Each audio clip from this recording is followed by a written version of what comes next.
Generasi milenial, Z dan Alpha. Sekarang kita mungkin sedikit untuk bersama-sama berbincang tentang apa itu sih generasi. Generasi didefinisikan sebagai sebuah kelompok individu yang mengidentifikasi kelompoknya berdasarkan kesamaan tahun kelahiran, usia, lokasi, dan peristiwa-peristiwa dalam kehidupan kelompok individu tersebut yang berpengaruh dalam pertumbuhan mereka. Berdasarkan pengertian ini, para peneliti bersepakat untuk membagi generasi dari satu masa ke masa yang berbeda, di mana ini diklasifikasikan sebelum Perang Dunia Kedua sampai periode sekarang menjadi 6 generasi. Yang pertama, pre-baby boom, mereka yang lahir pada tahun 1945 dan sebelumnya. Artinya kalau kita kaitkan dengan keadaan kita yang hidup di Indonesia, ini berarti sebelum kemerdekaan ya. Kedua, the baby boom, mereka generasi yang lahir dari sejak tahun 1946 hingga 1964. Kemudian berikutnya generasi yang dikenal dengan sebutan generasi X. Mereka lahir pada tahun 1965 sampai 1976. Mereka disebut dengan generasi X. Dan yang keempat, generasi Y. Mereka lahir pada tahun 1977 hingga 1997. Kemudian, dan ini ya sekarang saya mungkin ya masuk pada generasi yang kelima ini, atau yang iya ya bukan Z mungkin saya ya, generasi Z atau Next Generation. Mereka itu generasi yang lahir pada tahun 1999 hingga tahun 2009.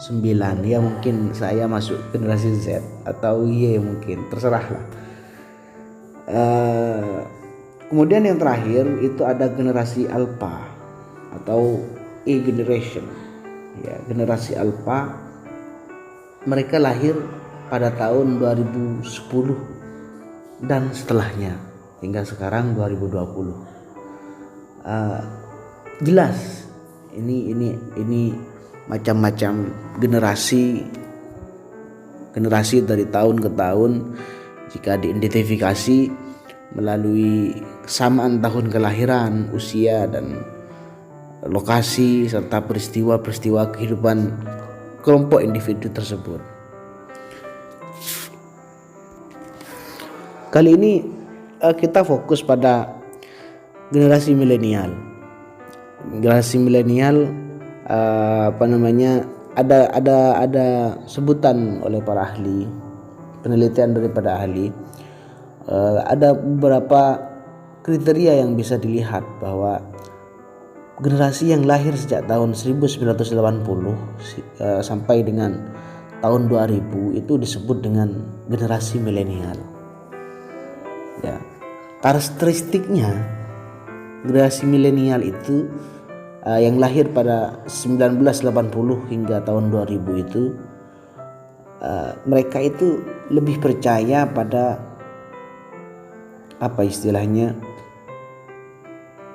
user generated content daripada informasi yang sifatnya hanya searah.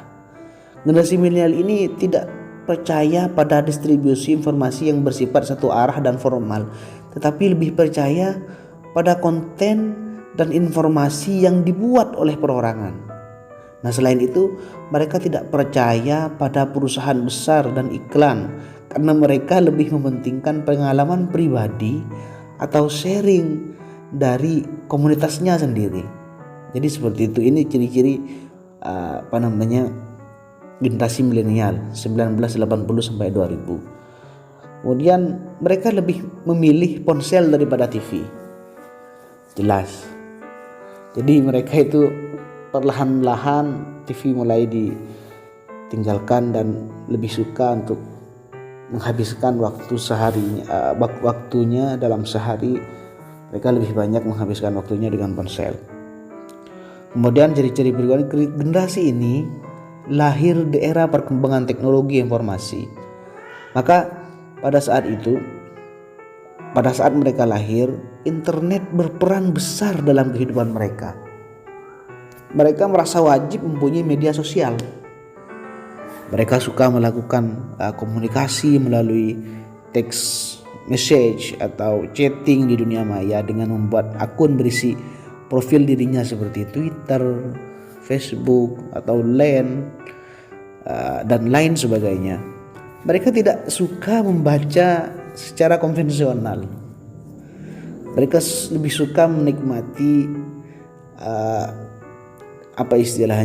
bacaan-bacaan yang kekinian lah, yang tidak konvensional, yang up to date dan seterusnya. Minat membaca terhadap teks seperti buku atau majalah menurun. Mereka lebih menyukai melihat gambar, apalagi berwarna, dan menonton sebuah video. Makanya saya membuat konten YouTube. walaupun berkurang, masih ada keinginan membaca terhadap buku online karena lebih praktis. Jadi buku kertas sudah perlahan mereka tinggalkan begitu. Kaum milenial lebih banyak tahu teknologi dibandingkan orang tuanya, jelas. Kemudian mereka sejak lahir diperkenalkan dengan teknologi yang serba digital dan online untuk mendapatkan informasi yang tidak terbatas. Ada unlimited informasi yang bisa mereka serap dari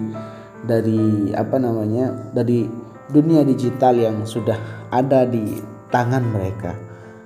Generasi milenial cenderung tidak loyal, namun bekerja efektif. Diperkirakan nanti pada tahun 2025, para milenial ini menduduki 75% porsi tenaga kerja di seluruh dunia. Pada umumnya pekerja milenial meminta gaji tinggi, jelas, karena mereka sangat materialis. Jam kerja yang fleksibel, mereka mau gajinya tinggi tapi kerjanya yang simple begitu. Promosi yang cepat dan tidak bertahan melakukan pekerjaan yang monoton. Mereka tidak loyal terhadap suatu pekerjaan atau perusahaan, tetapi loyal terhadap merek, brand. Namun demikian, karena mereka hidup di era teknologi informasi yang menjadikan mereka tumbuh cerdas, sehingga tidak sedikit perusahaan mengalami kenaikan pendapatan karena mempekerjakan kaum milenial. Ya begitulah keadaannya. Generasi milenial lebih menyukai transaksi cashless. Kaum milenial juga melakukan aktivitasnya dengan memanfaatkan kemajuan teknologi informasi seoptimal mungkin. Antara lain yang bersifat online, misalkan membeli apapun termasuk membeli makanan. Bisa kadang-kadang mereka itu lebih suka membeli lewat Shopee, lebih suka membeli lewat Lazada daripada harus datang ke warung yang ada di sebelahnya. Itu pun ya meskipun itu tidak semuanya, tapi kebanyakan mereka lebih suka mencari makanan-makanan yang tidak ditemukan di sekitarnya. Ya kira-kira seperti itulah masyarakat generasi milenial yang ada saat ini. Tantangan kita, generasi milenial memiliki sifat optimis. Jadi mereka itu punya goal oriented, mereka independen, penuh harapan, punya asa yang sangat besar, dan terobsesi untuk menjadi seorang yang sukses. Mereka percaya diri, mementingkan lifestyle, gaya hidup, dan tergantung oleh teknologi. Ini menurut penelitian yang dinyatakan oleh Rinandiana, ya. Mereka memang independen, penuh harapan dan obsesi dengan kesuksesan, tapi kehidupan mereka, sehari-hari mereka tergantung pada teknologi. Dan di samping itu generasi milenial ini pada umumnya kecanduan dengan internet, percaya diri tinggi, lebih terbuka dan bertoleransi terhadap perubahan. Jadi tidak monoton, mereka selalu berkembang. Kemudian itu generasi milenial, mereka yang lahir pada tahun 1980 hingga tahun 2000. Lebih parah lagi ya, generasi Z, mereka yang lahir pada periode sekitar 1999 sampai dengan sekitar tahun 2009, yang muncul seiring dengan perkembangan teknologi yang lebih canggih dibanding generasi sebelumnya. Banyak orang menyebutkan generasi ini sebagai generasi Z atau generasi internet generation atau net generation, karena mereka muncul di tengah-tengah berkembangnya World Wide Web. Di samping mempunyai karakter yang sama dengan generasi Y, milenial, banyak ahli berpendapat bahwa generasi Z mampu melakukan berbagai aktivitas dalam satu waktu. Jadi mereka sebut generasi Z ini dengan generasi yang mempunyai kemampuan multitasking. Sebagai contoh misalnya, ketika mereka sedang melakukan komunikasi melalui media sosial dengan menggunakan ponsel, mereka juga melakukan browsing menggunakan PC atau laptop, sambil mendengarkan musik menggunakan headset. Dengan demikian, apapun yang dilakukan oleh generasi Z pada umumnya selalu berhubungan dengan dunia maya. Terus mengapa seperti itu? Karena sejak kecil generasi ini sudah mengenal teknologi informasi dan komunikasi. Mereka itu sudah tahu sejak bayi mereka lahir dan mereka hidup di dunia yang sekitarnya penuh dengan internet. Begitulah keadaan mereka. Dan berikutnya adalah generasi Alpha. Sebagai kelompok terakhir adalah generasi Alpha atau A generation, yang rata-rata saat ini berusia paling tua sekitar 7 tahun. Sehingga mereka lahir pada era digital, betul-betul lahir ke dunia ini di era yang penuh dengan digital. Generasi A, Alpha, akrab dengan berbagai fasilitas berteknologi canggih seperti laptop dan lainnya, serta mereka hidup berselancar di dunia maya yang membentuk perilaku dan kepribadiannya sangat berbeda dengan generasi X, dan bahkan akan sangat berbeda dengan generasi Y. Maka yang menjadi tantangan kita, yang menjadi masalah bagi kita saat ini, kita ini sebagai seorang pendidik yang ada di generasi Y mungkin sebelumnya, mendidik generasi milenial, generasi Z, dan bahkan generasi Alpha sudah barang tentu sangat berbeda dengan pendidikan generasi sebelumnya.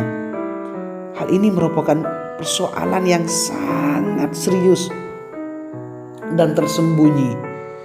Oleh karena itu, kita perlu mempelajari dalam kasus ini.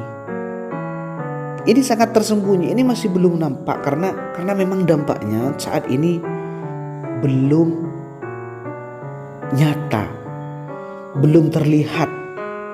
Maka kita mulai saat ini, setelah kita menyadari bahwa ada generasi yang berbeda yang lahir di era digital ini, milenial. Mungkin kalau milenial sudah bisa terurus lah, tapi untuk generasi Z dan generasi Alpha, kita perlu kesadaran semua pihak.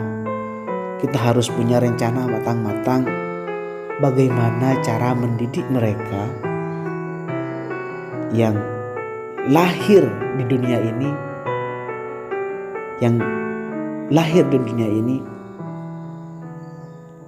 dalam keadaan memeluk dunia digital. Ini tantangan kita.